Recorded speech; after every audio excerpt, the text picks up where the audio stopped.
Normandy, France, 1 month after D-Day. A Canadian regiment confronts a notorious SS Panzer unit, accused of horrific war crimes. The Canadians and the 12th SS Hitler Youth had clashed since the 7th of June. So the Canadians and the 12th SS have a very vicious personal war.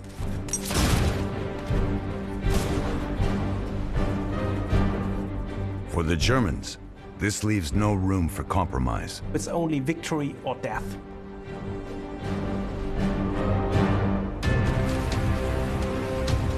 On June 6, 1944, Allied forces finally land troops in Normandy to open the Western Front.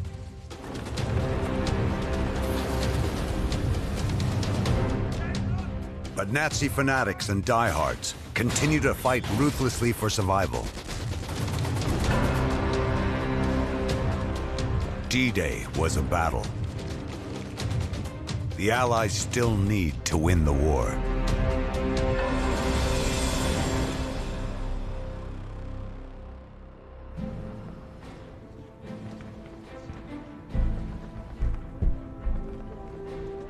July 8, 1944, outskirts of Caen, France. The Canadian Regina Rifles prepare to do their part to liberate the French city. They scout the approach to their objective in the northwest sector. And what they saw they didn't like. It was extremely flat. There was very little cover. Lieutenant Colonel Foster Matheson has brought along his company commanders, Acting Major Gordon Brown, Major Eric Syme, and Major Stuart Tubb, to find the best way forward. And they're driving around in universal carriers, and at one point they get lost. The driver takes a wrong turn, and they find themselves in the midst of fighting.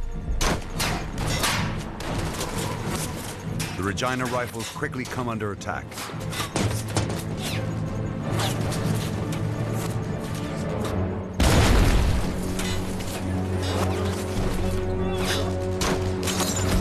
One of the drivers is shot and killed.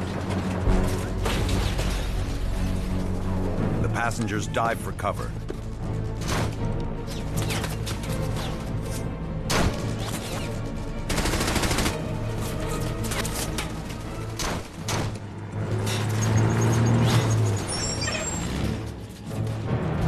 As the battle rages around them, the vehicles try to reverse course.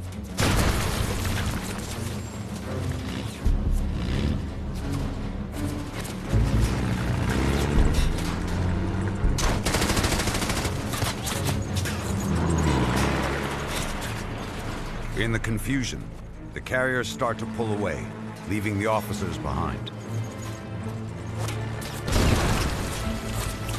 It proves to be yet another setback in the quest to take Caen. Only 12 miles from the coast, Allied forces had planned to take the city on D-Day. But more than a month later, the goal has proved stubbornly elusive. Both sides understood that the capture of Caen was crucial to going through the rest of the country, that if you could capture Caen, you could enter the rest of France. 860,000 Allied troops are bottled up at the Normandy beachhead. The Allies need their forces to break out into France, then east for Paris. Caen is a critical road and rail hub. And the Germans understood if you can defend Caen, you can block the Allies' advance. These were armored divisions that had hundreds of tanks. They needed good roads, and so they were going to be passing through Caen to strike at the Allies who were on the beaches, and of course who were very vulnerable. The Regina Rifles have landed in a battle between the German 12th SS Panzer Division and other Canadian forces. This is not the first time the Rifles have encountered the 12th SS. A month earlier, on D-Day +1, the Reginas had seized the town of Bretteville, not far away. The Reginas withstood 4 counterattacks from the 12th SS Panzer Division, inflicting 152 German casualties and destroying 6 tanks to hold the town and earn battle honors for their unit. At a distinct disadvantage here, the trucks make a desperate escape. The officers of the Regina Rifles are in danger of being left behind.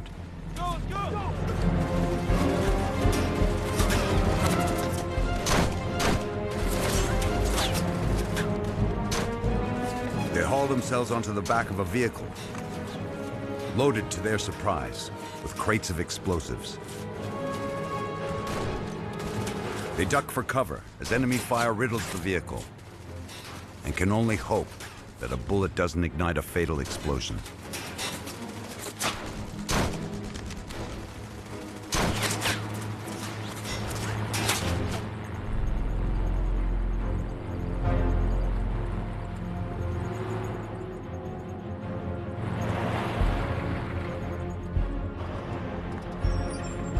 After finally clearing the battle scene, the officers take up their reconnaissance position in the nearby village of Oti. Earlier that day, General Bernard Montgomery launched Operation Charnwood, the British Second Army's latest attempt to seize Caen.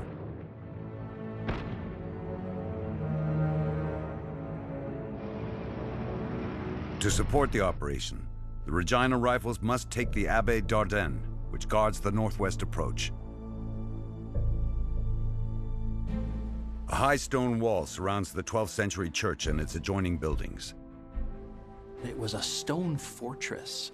It had a large tower, and from the heights of that tower, they could see the entire countryside. And so it's a really critical position, a strong point that the Germans will use both to observe the Allies coming off the beaches and from where they will launch their counterattacks. Flat grain fields surround the Abbaye on all sides, providing clear lines of sight for German snipers. The Germans occupy the only cover, a dirt mound that once held anti-aircraft guns partway across the field. Matheson plans for Major Symes' B Company to advance 400 yards from the village of Oti and take the mound. Brown's D Company on the left, along with Tubbs' C Company on the right, are to pass the mound and advance the remaining 700 yards to the Abbaye. At 1700 hours, Allied artillery begins to shell the Abbaye d'Ardenne in preparation for the assault. The barrage is meant to soften up German defenses and keep German heads down as the Canadians approach. The artillery will last for 30 minutes, after which the Regina Rifles will launch their attack. The Abbaye d'Ardenne is the headquarters of the 12th Panzer Division they had encountered earlier. Their commanding officer is Standartenführer Kurt Meyer. The 33-year-old colonel is one of Germany's youngest divisional commanders. Kurt Meyer is an extremely courageous and brave officer, but at the same time, he's also extremely ruthless. He's very much determined to the cause of Nazism and is also determined to instill this ideology into his men. Meyer's Panzer Division is made up of former Hitler Jugend. The infamous Hitler Youth movement raised a generation of German children to believe in their Aryan superiority. For the SS leadership, 12th SS Panzer Division Hitler Youth is a kind of symbol for the next generation of Nazism. Meyer withstands the barrage inside the Abbaye complex. The main building as such would be too much exposed to Allied artillery fire or Allied air bombardment. So he situates his headquarters in a secondary building in the cellar so that he's protected.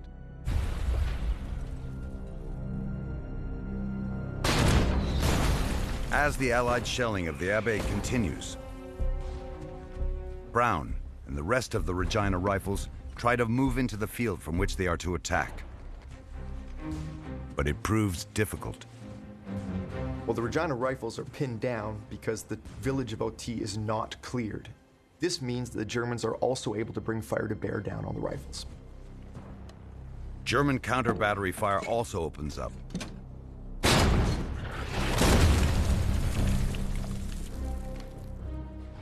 Several Allied tanks position themselves nearby. But as their jump-off time approaches, a hidden German 88 begins to launch shells. The 88mm gun is the most effective artillery piece in the Nazi arsenal and feared by Allied tankers everywhere. In ground combat, it has a maximum range of over 16,000 yards, and a well-trained crew can fire a round every 3 seconds.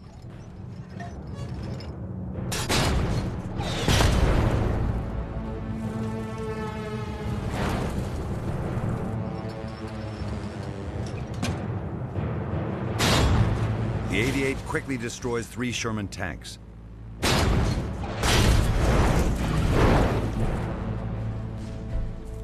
As their crews escape, they draw German machine gun fire from the nearby mound. Unwilling to stay exposed to the German artillery, the remaining tanks retreat. The fighting in Normandy is often envisioned as slashing tank assaults and almost blitzkrieg-like attacks on the enemy. But this was combined arms warfare, and if the tanks got too far in front of the infantry, they were easily knocked out by anti-tank guns that are very effective at this point in the war.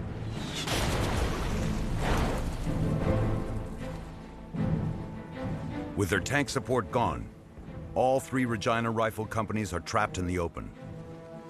The German barrage continues.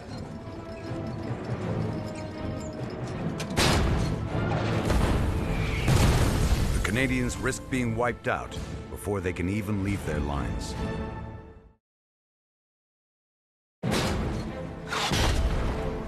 July 8th, 1944. German artillery targets the Regina Rifles' position as they prepare to attack the Abbaye d'Ardennes, which blocks access to the French city of Caen.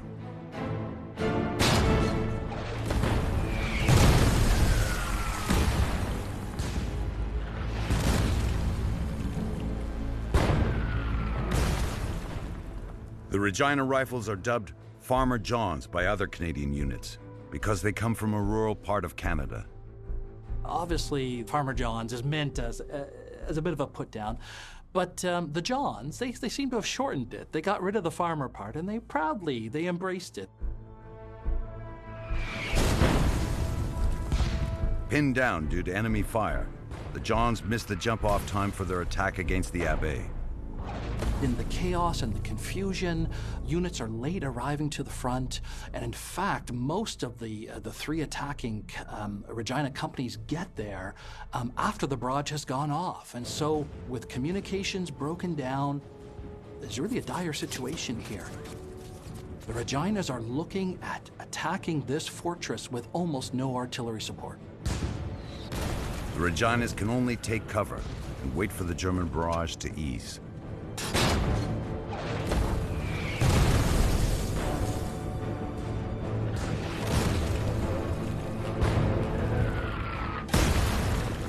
When it finally does, Acting Major Gordon Brown and his fellow officers hurry to organize their men. At 1800 hours, 30 minutes after their jump-off time, the Reginas commence their assault, with Major Eric Symes' B Company in the lead.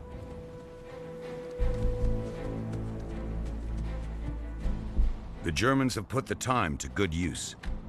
During this pause, the German defenders are able to regroup inside the machine guns, inside their anti-tank guns, and this is the worst-case scenario for any army.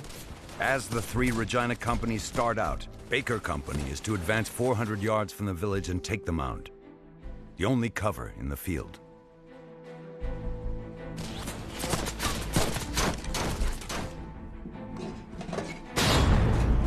German forces open fire on them from all directions.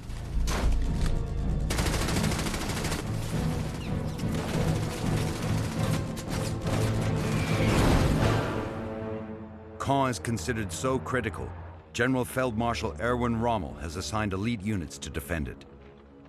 Overseeing the defense of Normandy, Rommel had invested heavily in the Atlantic Wall.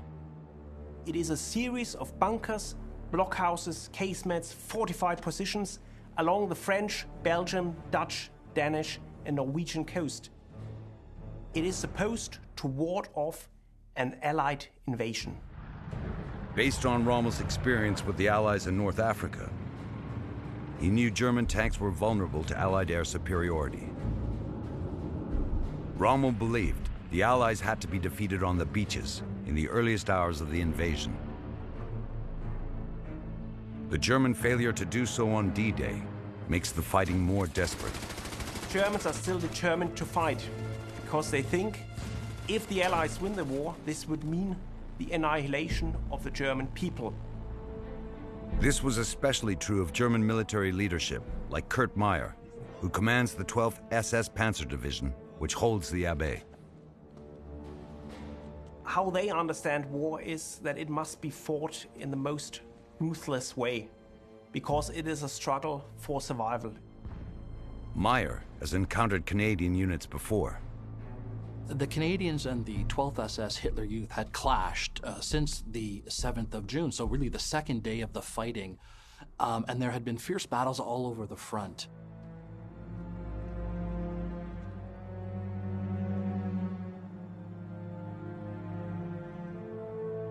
On June 7th and 8th, Meyer's unit executed 18 Canadian prisoners of war at the Abbaye d'Ardennes, in flagrant violation of the Geneva Convention.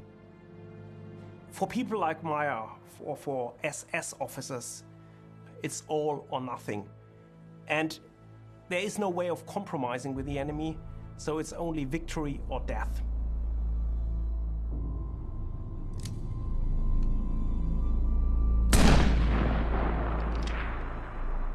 Now, the 12th SS Hitlerjugend believe that if they are captured or surrendered to the Canadians, they will be executed in retaliation. And so the Canadians and the 12th SS have a very vicious personal war.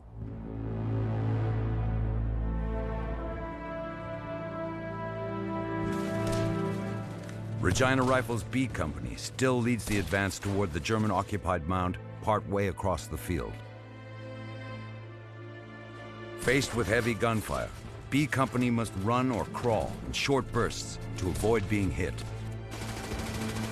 The Germans open up with mortar fire, machine gun fire, sniper fire, and the Regina Rifles are being picked off one by one.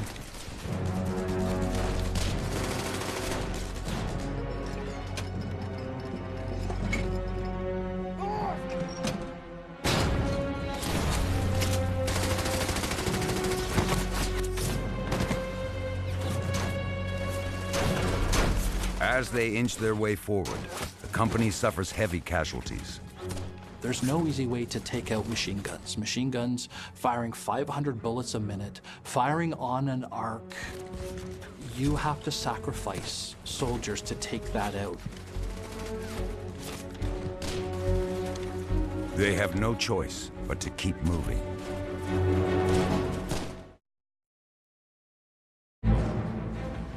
Three companies of the Regina Rifles commence an assault against the Abbaye d'Ardennes. Across more than 1,100 yards of open field, without tank support, and 1/2 hour after their artillery barrage lifts. B Company leads the way. Baker Company advances slowly and using whatever cover is available. But there's not a lot of cover. So this means you gotta stay low, you gotta stay in the grass, you gotta try to stay out of sight of any sort of German sniper, German artillery, or German machine gun. So it is a very slow process, and it causes significant casualties because every time they pop up, they get shot. As the casualties mount, weeks of strain also take their toll. The Regina Rifles were very weak at this point. They had lost a lot of soldiers in the fighting in the first month of Normandy.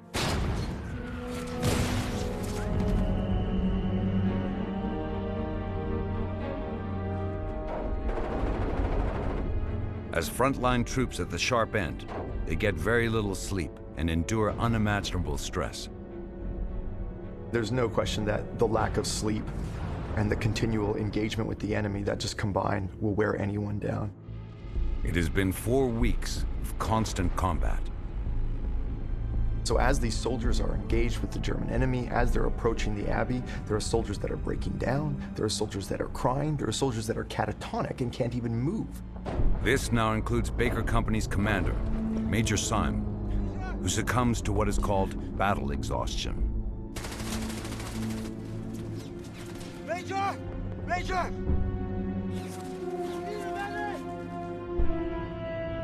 Though the Canadian Division had undertaken psychiatric screening prior to deployment, conditions like battle exhaustion or battle fatigue prove unpredictable and claim many soldiers.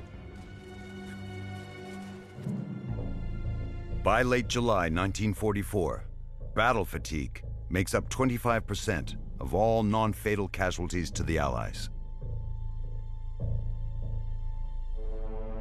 After D-Day, the British and Canadian Army Group established frontline centers to treat battle exhaustion.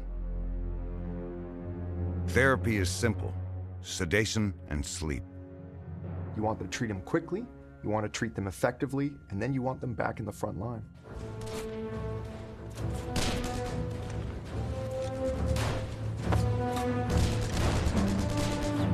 As Major Syme is carried from the field, the remainder of B Company continues to press to the mound. As they are making those hard yards, riflemen would lay down fire, Bren machine gunners would lay down heavier fire.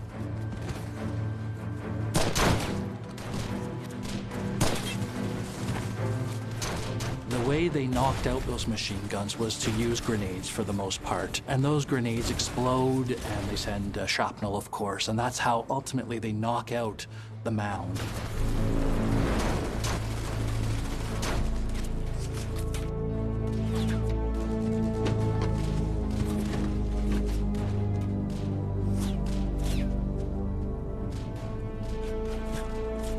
The Germans are forced to retreat back towards the Abbey.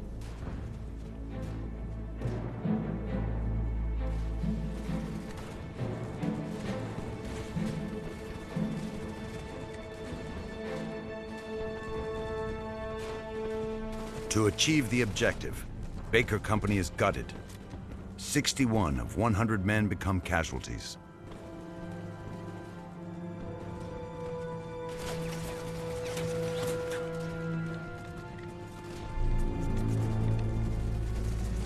With the mound finally in Canadian hands, C Company and D Company now continue the advance and pass through the remains of B Company. From that position, Baker Company can then provide covering fire for the other two companies. You have Dog Company on the left, Charlie Company on the right. And Baker Company will provide very important covering fire which will allow the other troops to move up slowly. So the idea simply here is what we call fire and movement. Someone's shooting, someone's moving.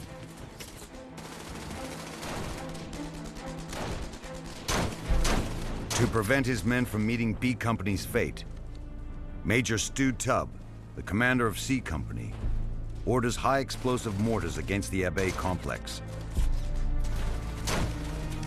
He hopes the distraction will provide his men much-needed coverage.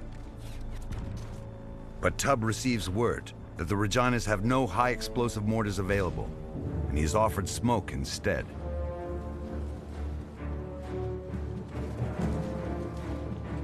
This works for a while, until the wind comes up. They're now wide open, and they're exposed completely to German fire. All hell breaks loose.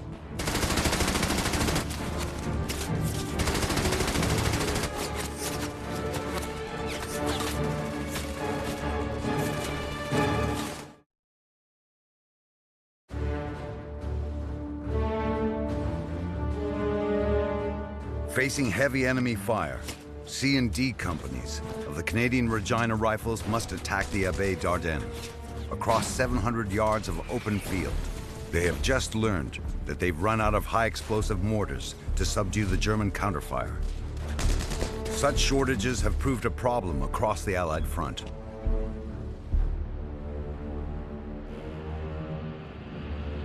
Just 3 weeks before, a major storm struck the Normandy coast. 800 ships and vessels were stranded, damaged, or destroyed on June 19th to further cripple Allied supply lines already hindered by a lack of a deep water port. All units were having to make do.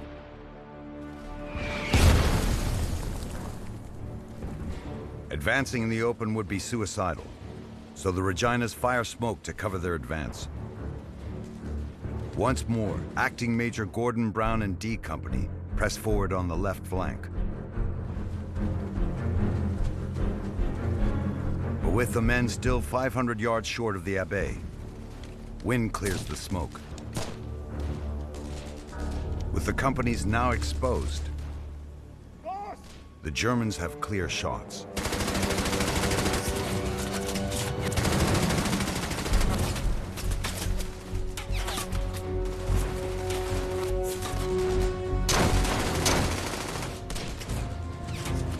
In the chaos, C Company's 13th platoon stumbles into a minefield.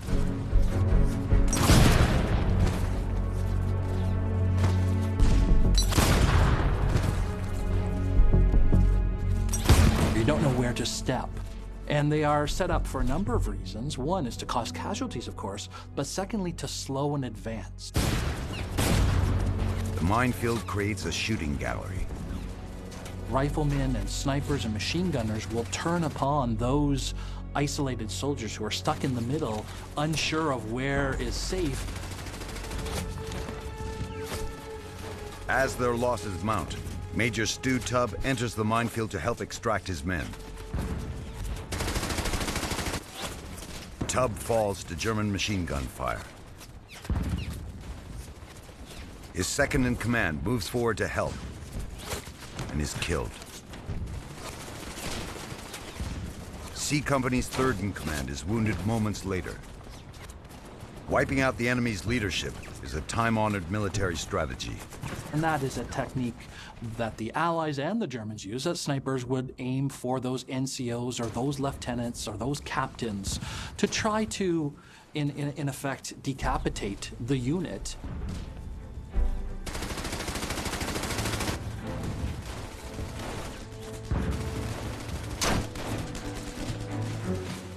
Without leadership, C Company retreats to the mound. They have lost 85 out of 106 men.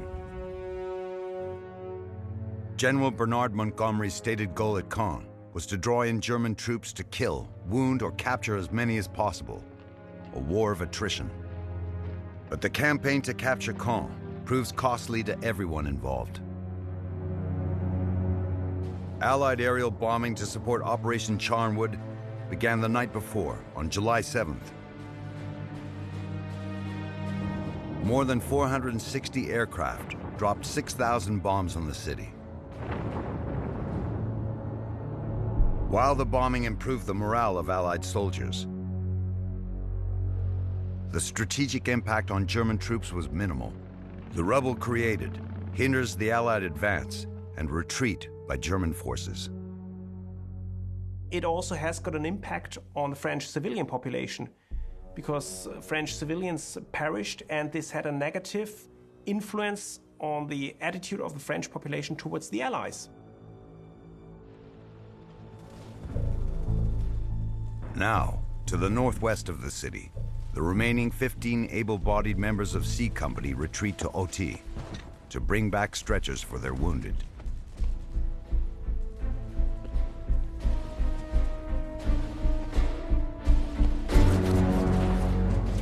Almost 3 hours after commencing their attack on the Abbaye d'Ardennes, Gordon Brown's D Company remained the only Regina Rifles left in the fight.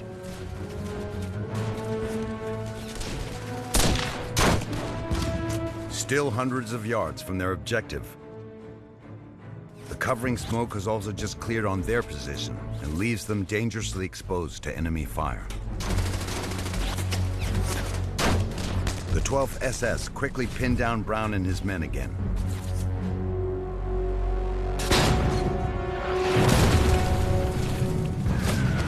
Several of the Reginas are hit.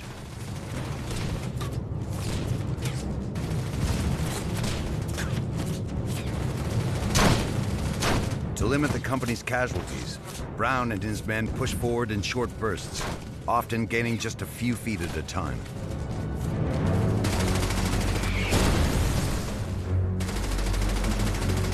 German troops at the Abbaye have the ideal weapon to prevent Brown from achieving his objective.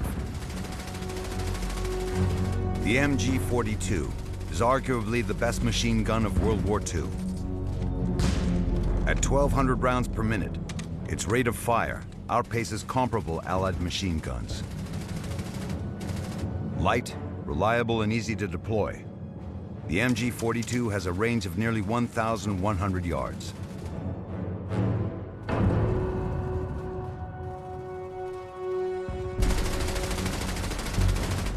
To avoid the German machine guns, D Company's number 16 platoon makes a flanking move to the left of the Abbaye.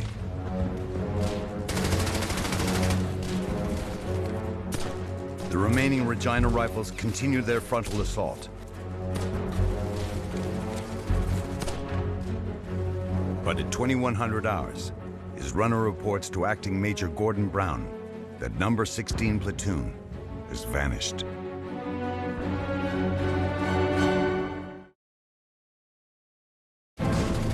July 8th, 1944. As darkness falls, the Regina Rifles continue their assault on the Abbaye d'Ardenne, a fortified position that controls access to the French city of Caen. With reports that some of his men are missing, and knowing he needs them all to seize the Abbaye, Acting Major Gordon Brown goes in search of his 16th platoon. Searching the battlefield, he makes a disturbing discovery. And he stumbles into a small ditch area, which is a scene of a nightmare. There are wounded soldiers bleeding, dying, crying out, and he thinks that's his lost platoon. It's not. It's a group of the Caen Scots who have stumbled into the battle somehow, and there are many wounded there. Brown tries to help. He bandages some of the more seriously wounded. And he's not sure what to do. Of course, the human instinct is to care for them, but that's not the role of a company commander. And so he rightly gives them his water. He must have been parched. Unable to do any more for them, Brown turns back to rejoin the rest of his company.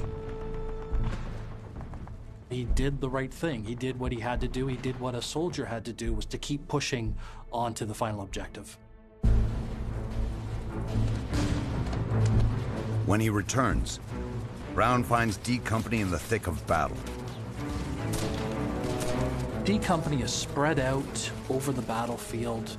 They're facing a stone fortress. The Germans are firing at them nonstop. I'm amazed at how they could have pushed their way forward. They make a daring charge for the Abbaye walls.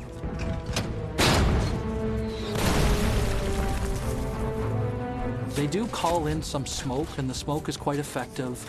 It obscures the front for precious minutes.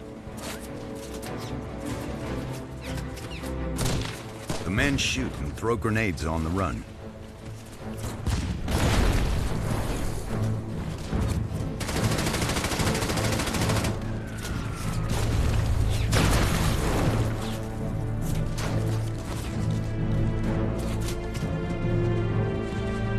Their bold initiative pays off. At 2200 hours, D Company reaches the Abbaye walls.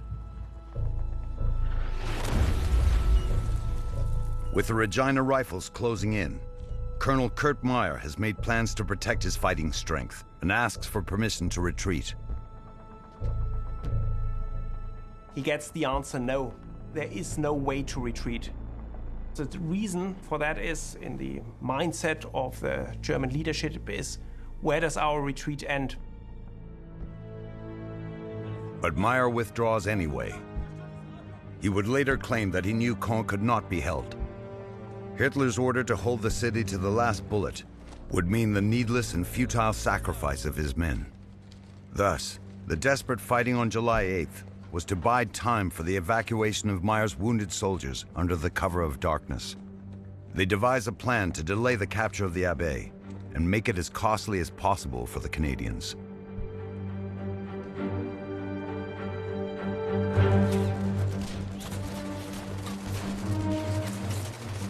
The Regina Rifles encounter the German soldiers left to cover the withdrawal.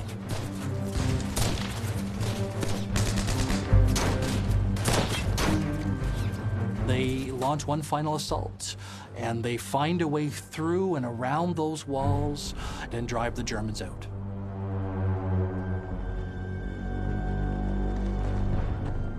Some of the Canadians begin to push into the Abbaye courtyard. Captain Brown calls the soldiers back and he tells them to dig in outside of the walls. Having fought the Germans for a month now, Brown knows they are not safe yet. The Germans will have pre-ranged their guns. One of the nice things about occupying a position when you're on the defense is you have it perfectly placed on your map, which means your artillery knows exactly where to hit it. Learning that Allied troops have reached the walls, Meyer orders an artillery barrage against the Abbaye.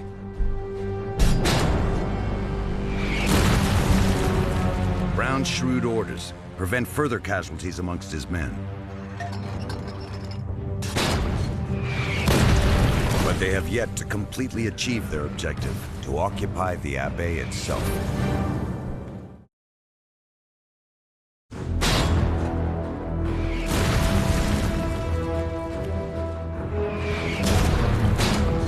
Heavy German shelling prevents Acting Major Gordon Brown and the rest of the Regina Rifles D Company from fully capturing the Abbaye d'Ardennes.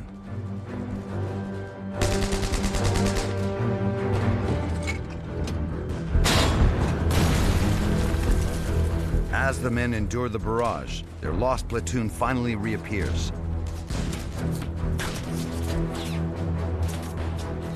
During their absence, 16th Platoon has been busy. 16th Platoon is able to achieve something pretty remarkable.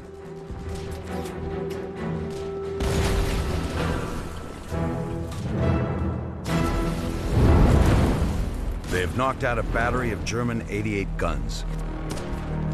This means that any Sherman tanks coming up behind them are now free to move in the open countryside. The platoon's reappearance brings the company's strength to 70 soldiers. But Brown knows he needs more men if he's going to take and hold the Abbaye. They've fought for 5.5 hours. They've lost about 200 soldiers killed and wounded, many of them left strewn over the battlefield, and now in the dark, crying out for help. But there's no communication from front to rear. Though there's no wireless, there's no telephones. Brown and a lieutenant return to the village of Oti on foot to request reinforcements and inform headquarters of their progress.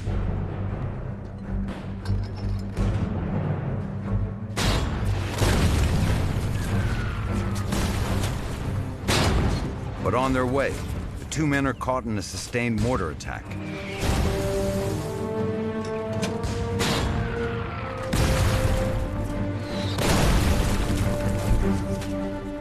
They endure the 80-round bombardment. The shelling is another phase of Colonel Kurt Meyer's plan to cover the German retreat of the 12th SS from Caen. Meyer's withdrawal proves sensible to protect the unit's fighting strength. By the second week of July, German battle casualties in Western Europe totaled more than 100,000 men. Yet German command had managed to replace only 9% of their manpower losses. Late into the night, Brown returns to the Abbaye walls with reinforcements, the Regina Rifles A Company, which had been held in reserve.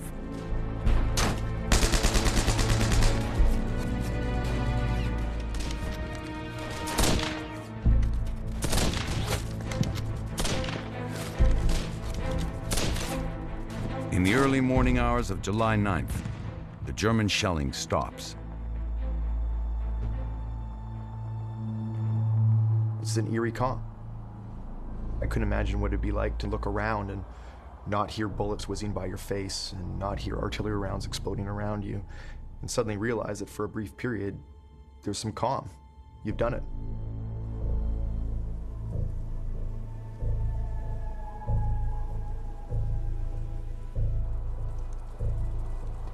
At first light, the Regina Rifles A and D companies advance cautiously into the courtyard.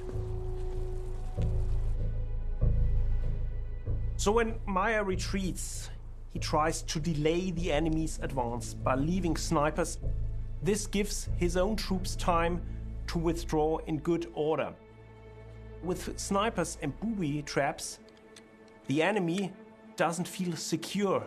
He doesn't know where the enemy is, where he's coming from, so he must be very cautious when he advances. It takes them until mid-afternoon to clear the Abbaye of German snipers.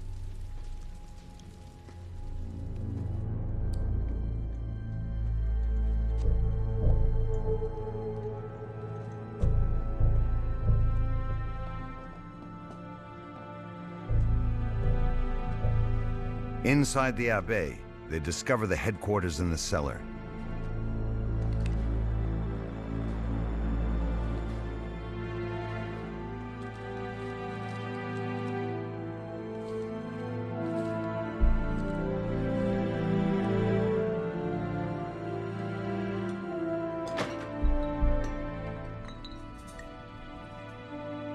Brown, who himself is beyond exhaustion, he later talks about almost being delirious, hallucinating.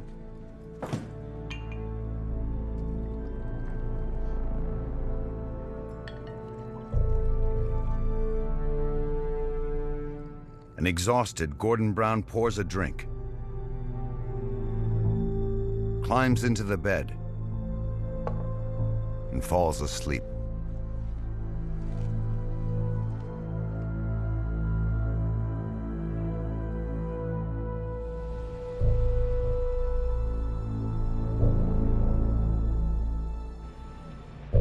The western half of Caen to the Orne River would fall to the Allies by the end of July 9th. During Operation Charnwood, the Regina Rifles suffered 216 casualties, including 36 men killed. In terms of the casualties on that day, something like 50% of the combat soldiers were killed, wounded, or taken prisoner. The casualties were so severe for Charlie Company and Baker Company that after this combat on the 8th and 9th of July, they were non-operational. French civilians are also deeply affected. Up to 75% of Caen lay in ruins, and hundreds were killed.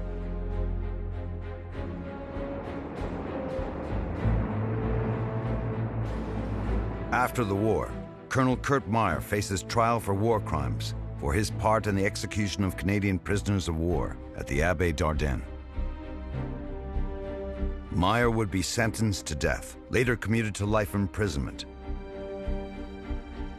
He serves 9 years before being released. The two Canadian company commanders, Major Stuart Tubb and Eric Symes, recover and survive the war. Major Tubb is later awarded the Distinguished Service Order for his leadership and coolness in the face of enemy fire. Gordon Brown continues to serve throughout the war and would earn the Distinguished Service Order for personal valor and devotion to duty. While ultimately successful, the capture of Caen confirms that Allied gains could be slow and sometimes measured only in yards. It is clear to the Allies the road to Berlin is not a simple walkover. It will be a costly and bloody campaign. And the war in Europe would continue for another 10 months.